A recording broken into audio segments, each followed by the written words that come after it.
we're staying on the subject of Israel for our daily fact-checking segment, Truth or Fake.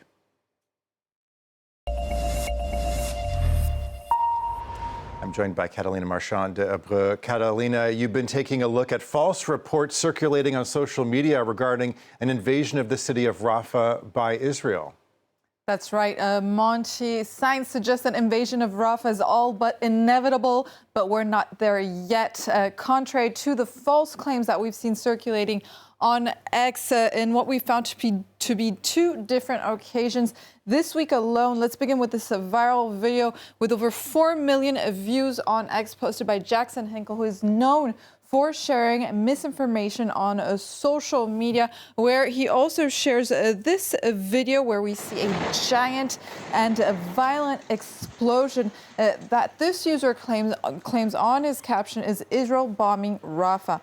Then let's move on to our second video that we saw circulating on X, also being widely shared, where we see this video of tanks advancing that this user and others alike claim are Israeli armored vehicles and tanks that begin their movement towards Rafah for a ground assault. Well, so Catalina, what do these videos really show?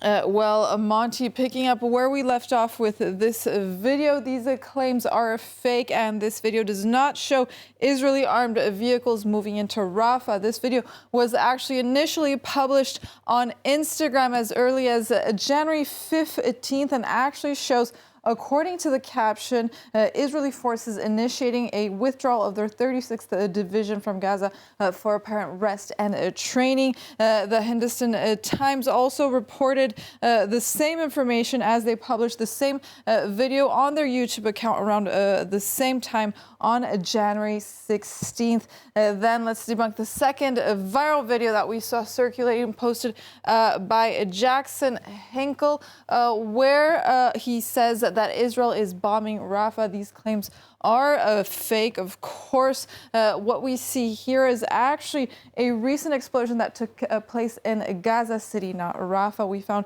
actually two Instagram posts sharing the same video, shared around the same time, about 2 to 3 days ago. However, they say that what this video shows is the moment an Israeli warplane bombed a home in Al-Tufa, a neighborhood in Gaza City. The same information was also reported by Al Jazeera, who published the same video around the same day, 3 days ago on April 21st. Well, so based on the images and information that we have, what do we know regarding Israel's offensive or planned offensive in Rafah?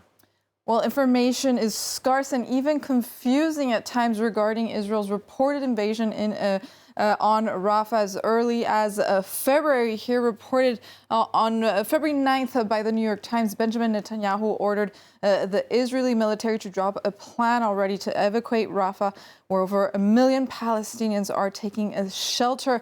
Then on April 8th, Netanyahu did say concretely that a date had been set for an Israeli invasion of Rafah. However, he did not disclose the specific date. We don't know yet. And then the Wall Street Journal, citing Egyptian officials on April 22nd, reports that Israel will relocate civilians to Khan Yunis and other areas of Gaza in a time frame of about 2 to 3 weeks.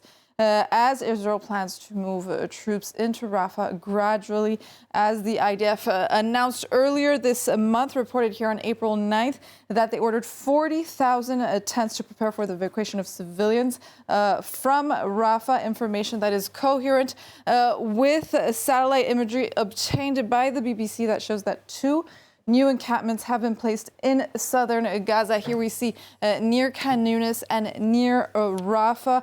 Let's take a look at these satellite images, beginning with this one from Khan Yunis, where you see a before and after from April 7th and 23rd, where you clearly see a tent being built near Khan Yunis. Same goes for the satellite imagery near Rafah, where you could see in the images from April 23rd, tents being erected near Rafah in southern Gaza, well confirming this evacuation plan for civilians in Rafah that has been active throughout April already, as Israel prepares this offensive in what they say is Hamas's last stronghold. Okay, Catalina, thanks for setting all of that straight for us. We appreciate it.